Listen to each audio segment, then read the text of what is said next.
Өткен сенбіден дәстүрлі жәрмеңке экспресс базарының ішіне көшірілді. Жәрмеңкеге әкелінген өнімдердің барлығы сөрелерде рет-ретімен сатылуда. Картоп, пияз, сәбіз деген көліктер базардың бір шетіне қойылыпты. Барлығы 206 орынға орналасыпты. Bir қарағанда жинақыда рет-ретімен орналасқан. В целях упорядочения и удобства. Жәрмеңкені өткізу тәртібімен тұрғындарға қолайлы болу үшін қалалық әкімшілік жәрмеңкені 3-7 фирмасына қарасты экспресс базарының ішіне кіргізу туралы шешім шығарды. Соған орай бүгіннен бастап жәрмеңке базарының ішкі аумағында өтіп жатыр. Бағаны тұрақтандыру мақсатымен біздің қаламызда апта сайын жәрмеңке өткізіліп тұрады. Бағасы базар нарығынан 15-20%-ға төмен. Жәрмеңкенің базар аумағына көшуіне тұрғындардың да пікірлері әртүрлі. Bir қатары ыңғайлы дұрыс болған десе, кейбір тұрғындар қолайсыз жүріп тұруға қиын деп отыр. Базар ішінде асфальт төселмегендіктен жүру қиын, жауын жасап, батпақтан жүре алмаймыз дейді. Ну, наверное, удобнее, потому что это все закрытое и выглядит совсем по-другому. Это необходимо. И ярмарка, может быть, помогает людям, которые вот за чертой, где можно пониже цены взять. Это необходимость такая. Вот. Просто хочется, чтобы больше приезжали с совхозов, а не наши с базара. Келеміз апта сайын.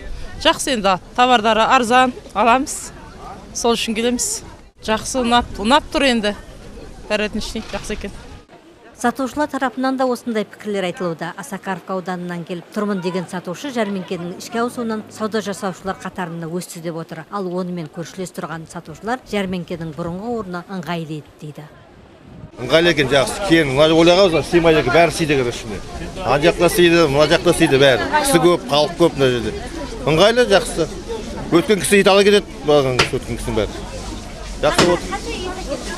Екі туша. Бітті екі душа мен. Мұны 100-ден сататымыз. Бәрі жақсы. Там удобнее было, честно говоря. Здесь как-то народу и вообще утром тяжело заехать. И выгрузиться тоже. Очень много столпотворения идет. Поэтому лучше бы там было бы оставалось.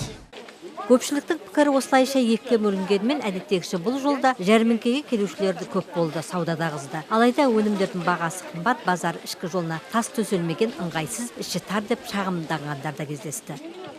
Қалай бір келесің, бір баға, екінші келесің, екінші баға, ана біліп болмай.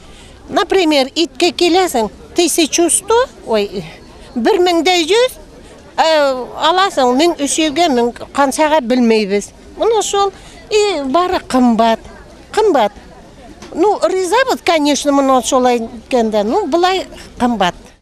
Бағаны тұрақтандыру мақсатында Қарағанды облысында тұрақтандыру қоры құрылды. Қазір таңда қорға 742 тонна картоп, 100 тонна сәбіз, 100 тонна пияз салынған. Өңірдегі 35 шаруа қожалықтарымен келісім шарттар жасалуда. Осындай бағаны тұрақтандыруға байланысты Теміртау қаласында да қор жасалуда.